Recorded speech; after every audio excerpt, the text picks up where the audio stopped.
ناظرین، ایک وقت تھا جب پہلے مقدمہ بنایا جاتا تھا، اس کے بعد گرفتاریاں ہوتی تھیں۔ اب پاکستان میں یہ حالات ہو چکے ہیں کہ پہلے گرفتاریاں کی جاتی ہیں، اس کے بعد یہ سوچا جاتا ہے کہ جس شخص کو ہم نے گرفتار کیا ہے اس کے اوپر کون سا مقدمہ بنانا ہے اور کون سی دفعات لگانی ہے۔ بسم اللہ الرحمن الرحیم۔ ناظرین، میں ہوں آپ کا میزبان حماد کھر، آپ دیکھ رہے ہیں میرا فیس بک پیج اور یوٹیوب چینل۔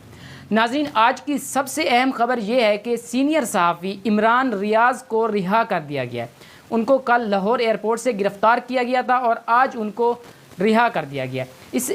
اس پر بھی بات کرتے ہیں، اس سے پہلے میں آپ کو یہ بتانا چاہتا ہوں کہ پاکستان کے ایک سینئر جرنلسٹ ہیں شفا یوسفزئی، انہوں نے ایک ٹویٹ کیا ہے جس میں انہوں نے یہ کہا کہ ایک وقت تھا کہ پہلے پاکستان میں جب کسی کی گرفتاری ہوتی تھی، گرفتاری سے پہلے مقدمہ بنایا جاتا تھا، اس کے خلاف FIR دی جاتی تھی، اس کے بعد جو ہے پھر گرفتاری کی جاتی تھی۔ لیکن اب پاکستان میں یہ حالات ہیں کہ پہلے گرفتاریاں کر لی جاتی ہیں، اس کے بعد پھر حکومت وقت یہ سوچتی ہے کہ ہم نے جس شخص کو گرفتار کیا ہے اس کے اوپر کون سا مقدمہ بنانا ہے۔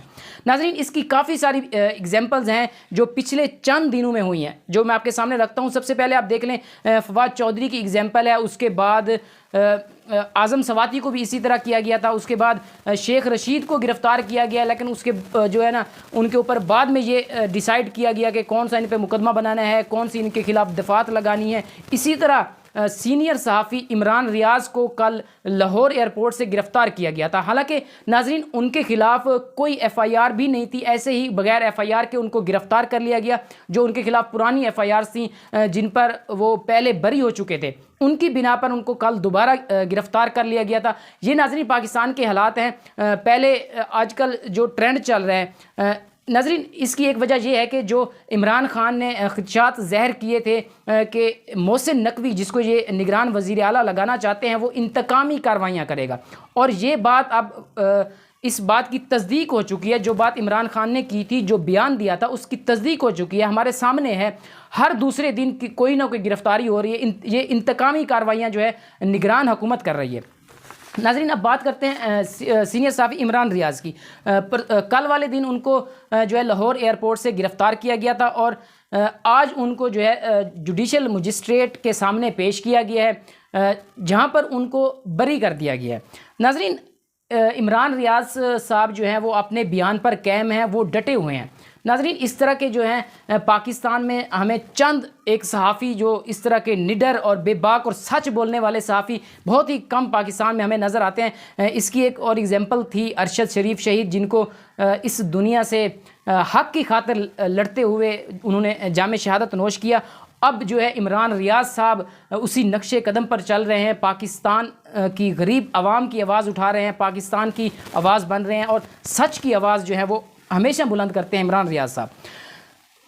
آج عدالت کے دوران پیشی کے دوران انہوں نے یہ کہا کہ میری جان کو خطرہ ہے، عمران ریاض صاحب نے کہا، کیونکہ عمران ریاض صاحب نے جو باتیں کی تھیں آج سے چند دن قبل ایک تقریب میں، اس کے بعد پھر ان کو گرفتار کر لیا گیا ہے۔ ناظرین، نیوٹرلز عمران ریاض صاحب تو اب رہا ہو چکے ہیں، اب نیوٹرلز کو جو ہے وہ ناکامی کا سامنا کرنا پڑا ہے، کیونکہ نیوٹرلز یہ چاہتے تھے کہ ہم عمران ریاض صاحب کا جو جوڈیشل ریمانڈ لیں 14 دن کا، اس کے بعد ان سے پتہ نہیں وہ کیا کیا اگلوانا چاہتے تھے۔